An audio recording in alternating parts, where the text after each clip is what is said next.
Speaking to his back, Lupita went on in desperation. Lucio, I know Salvador would like you and me to be friends. Why wouldn't this Pocho speak to her? She reached out and plucked gently at the sleeve of his coverall. In a flash, Lucky was out from under the hood, glaring at her. He hissed under his breath. Get away from me. I don't want the boss to see you pestering me. He's a gringo. He hates wetbacks. Get lost, tonta. Her face afire, Lupita backed hastily away. She turned around and walked back to the group of older people clustered about Consuelo.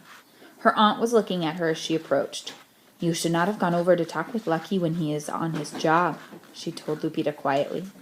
Biting her lip to keep from crying, Lupita said, I was trying to make friends with him, Aunt Consuelo. I never get to talk with him or with Salvador either. I thought Lucky might help me see Salvador more often. See, Lupita, I know. Consuelo sighed.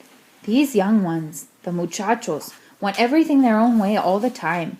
But if you want to speak with Salvador or Lucky, you must remember that you cannot go to the places where they work any more than they can come to the fields. Do you understand that? It is not so easy going here when it comes to working. See, was Lupita's bitter one-word reply. She looked back over her shoulder at Lucky, who was now talking and laughing with a tall, yellow-bearded gringo. Don't be so sad, Consuelo said.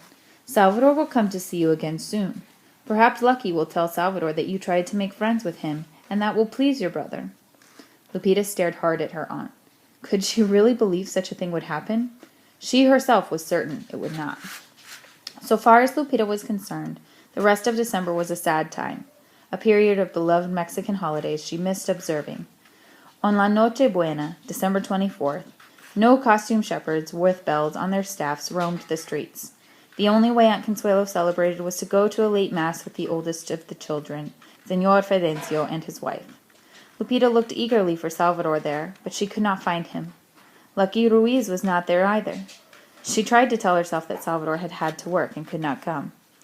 December 25th came and went without a visit from Salvador or Lucky. Lupita sent her mother $20 the day after Christmas, writing that half came from herself, half from Salvador. The lie would ensure that Mama had a happy holiday, Lupita thought. There was great excitement in the Ruiz household on January 6th, the day of the Three Kings, when children received gifts as a symbol of those the Magi had brought to the Christ child.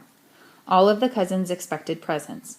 Lupita, who had spent the previous day harvesting asparagus, was enjoying her free time.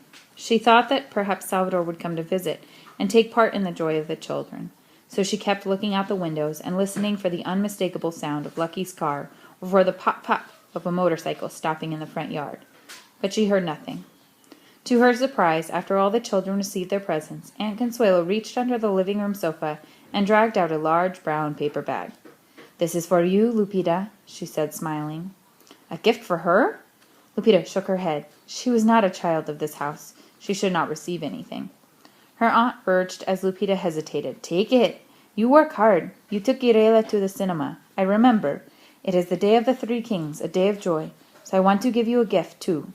Catarina chose it for you. Open the package. While the smallest Ruiz cousins ran about the living room shrieking with pleasure over their new toys, Catarina and Irela watched Lupita open the bag. Inside was a dress, red velveteen with white cotton lace around the neckline and on the edge of the short puffed sleeves. Speechless, Lupita felt the fabric.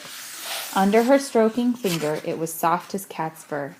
It must have cost Aunt Consuelo at least $20 far too much. At last, Lupita found her voice. Gracias, but the dress is too fine for me. Will they take it back at the store?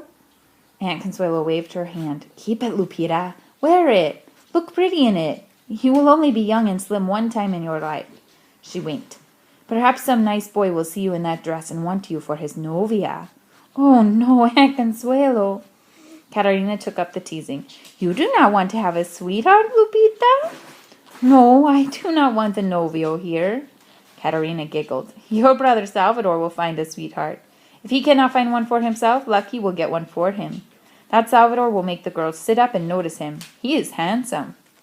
Not wanting to hear more of Salvador and a novia, Lupita said gracias to her aunt again and took the dress into the bedroom. There, she carefully slipped it out onto a wire hanger and hung it under Papa's black and white coat. Aunt Consuelo and Catalina would be disappointed that she did not try it on at once, but she didn't have a feeling in her heart to match its vivid color. Her heart had bled itself white with so much sorrow and trouble. It beat still in her breast, but it felt numb. After she had held the sleeve of Papa's coat to her cheek for a brief moment, Lupita went back to the noisy living room. She sat down beside Consuelo and, unheard by any of the others, said, "Muchas gracias, Aunt Consuelo, for the dress.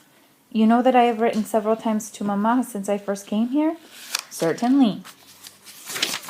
Groping for the right words, Lupita said shyly, "Not once did I write that you and Uncle Emilio do not get along together, or that you work in the fields." "Ah, that is good of you, little one. Gracias." Aunt Consuelo had dignity when she chose. She sighed. "Lupita, perhaps you will not go back to Mexico at all. Many never go back, but stay here to work and live." "See, I know."